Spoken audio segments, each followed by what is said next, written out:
Академската 2010-11 беше првата година кога почна проектот за стипендирање студенти од земјава кои ќе успеат да се запишат на еден од 100 најдобри универзитети во светот, според Шангајската листа. Идејата беше државата да им излезе во пресрет на амбициозните и талентираните, без разлика на нивната материјална состојба, а за возврат тие со знаењето да се вратат и да работат неколку години дома.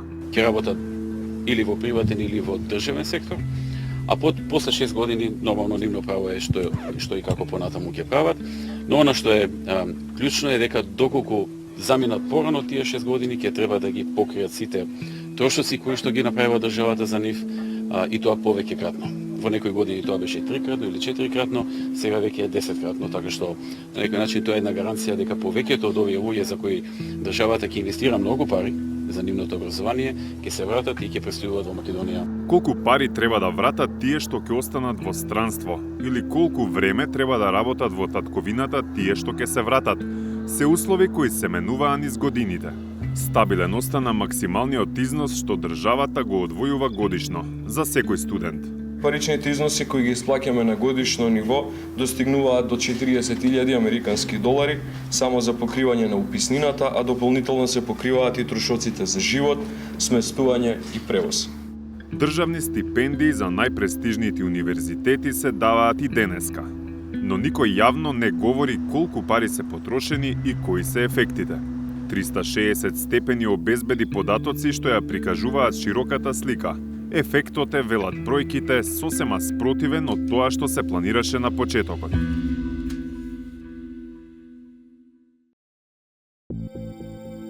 Овие две згради почнаа да се градат во 2015 година.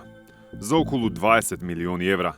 Нов дом требаше да добијат студентите на факултетите за информатички науки и за физичка култура при Државниот универзитет Свети Кирил и Методи. Оваа зграда во центарот на Скопје пак чинеше околу 25 милиони евра. Дел од неа требаше и стана дом на неколку државни институции, но дел од неа требаше, но не стана дом на факултетот за драмски уметности. Вкупно, државата требаше да потроши околу 45 милиони евра за да им даде пристојни услови, а со тоа и шанса за повисоки достигнувања на студентите на Финки, ДИФ и ФДУ. Причините се сложени, но фактите се неспорни. Парите или не се потрошија, или се потрошија за други намени. Додека државата беше и се уште е трома во инвестирањето во домашното државно високо образование, програмата, со која меѓу другото се полнат буџетите на странски универзитети, тече без прекин. Според податоците што 360 степени ги обезбеди од Министерството за образование и наука, за проектот стипендирање на студии на 100 најдобри светски универзитети, само за додипломски студии, владата во 2011 година исплатила околу 44.000 евра. Исплатите се скромни до 2013-та, а земаат зама во 2014 година кога нагло растат на речиси 1 милион евра годишно. Со повремени осцилации низ годините, исплатите го достигнуваат историскиот максимум во 2023. Само за таа година, државата исплатила 3,6 милиони евра за додипломци во странство. Или сумирано, само за првиот циклус на студии во странство, Македонија за период од 15 години исплатила околу 26 милиони и 200.000 евра. За државно стипендираните постдипломски студии во странство, динамиката на трошење е малку поинаква. Уште на стартот на проектот во 2010 биле потрошени значителни 340.000 евра за идни магистри и доктори на науки. Годишните трошоци растат нагло во 2013 година, а го достигнуваат врвот во 2015 година, кога биле исплатени речиси 2 милиони евра. Во следните години интересот и државната поддршка за овој тип на студии опаѓа, достигнувајќи го минимумот во 2023 година со исплатени 182.000 евра. Или, Македонија потрошила 12 милиони евра за магистри и доктори на науки кои студирале во странство со стипендии. Кога ќе се соберат сумите од сите стипендии, се доаѓа до 38,2 милиони евра инвестиција. Не велиме случајна инвестиција, бидејќи идејата на овој проект беше јасна. Државата, што значи граѓаните на оваа држава, им плаќаат образование од светска класа на мал број одбрани студенти. За возврат, тие и со договор се обврзуваат дека ќе го вратат стекнатото знаење во татковината или дека ќе ги вратат парите неколкукратно. И тука доаѓаме до големото ама. Според податоците до кои дојде 360 степени, работите стојат вака. Досега се стипендирани 252 студенти за додипломски студии. Според МОН студиите ги завршиле 134. Од тие што завршиле, 81 останале во странство, а 26 се вратиле. За 27 стипендисти, колку што недостасуваат во збирот на студенти со завршени студии, не добивме објаснување каде се.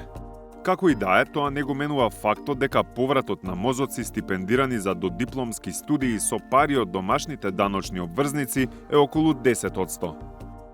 За магистерски студии државата, односно граѓаните, им платиле на 198 кандидати. Од нив 152 стипендисти го известиле Министерството дека завршиле втор циклус на студии. Од магистрите 70 останале во странство. Дома се вратиле 62, додека за преостанатите 20 не добивме податок. Тоа значи дека повратот на мозоци стипендирани за магистерски студии со пари од домашните даночни обврзници е околу 31%. За докторски студии државата платила за 7 кандидати. Сите завршиле трет циклус, 6 останале во странство и само еден се вратил. Тоа значи дека повратот на мозоци стипендирани за докторски студии е околу 14%. Или сублимирано, од 457 стипендисти во земјава се вратиле 89, што е околу 19,5%, односно на секој 10 стипендисти се враќаат само 2. И во договорите кои ги подпишува секој стипендист и во конкурсот што се објавува пред секоја академска година, јасно е напишано дека тие што нема да се вратат да работат дома, треба да ги вратат парите. Во првите години кога почна програмата, секој стипендист се обврзуваше дека ќе врати 3 пати повеќе пари, отколку што му дала државата ако не се врати да работи во татковината 2 пати повеќе години, отколку што му траеле студиите. Таа обврска подоцна порасна на износ 10 пати повеќе од државната инвестиција. Во последниот конкурс, обврската е намалена, да се врати истата сума која ја вложила државата. Еден од потребните документи за воопшто да се добие стипендија, и според Законот за студентски стандард, и според секој конкурс е меница во форма на нотарски акт како средство за обезбедување на исплатените средства. Таа би требало да гарантира враќање на парите. Затоа и ја побаравме и ја добивме информацијата, колкумина од тие што спротивно на договорот со државата останале во странство на крај вратиле пари и во колкав износ. Министерството нема започнато постапка за ниту еден стипендист за активирање на меница врз основа на склучен договор за доделена стипендија за студирање во странство.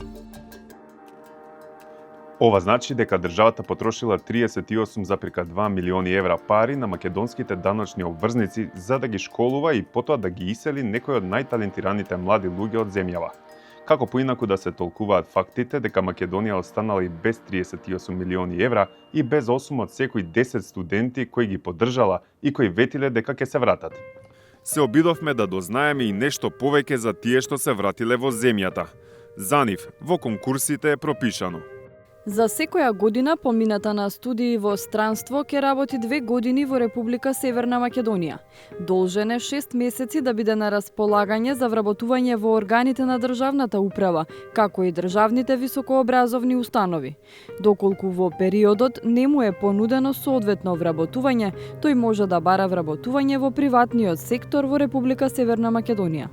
Кога се јавивме во Агенцијата за вработување да прашаме каде се пријавуваат стипендистите и дали им нуделе работа, ни одговорија дека немаат посебна листа или третман за нив.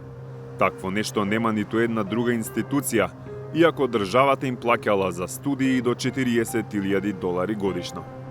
Дури на последниот конкурс за академската 2025-26 година, Министерството за образование вовело обврска секој што ќе заврши да се пријави во јавен регистар.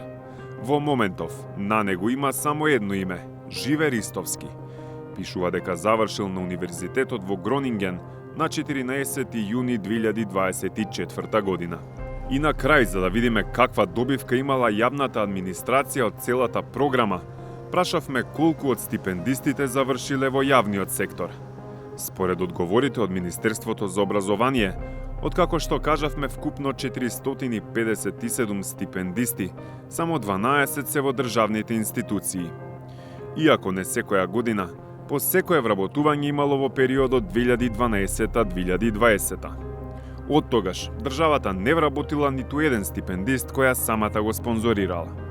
Се обративме и до ректоратот на УКИМ за да прашаме дали и колку од државно стипендираните студенти успеале да ги привлечат како кадар на некој од скопските државни факултети.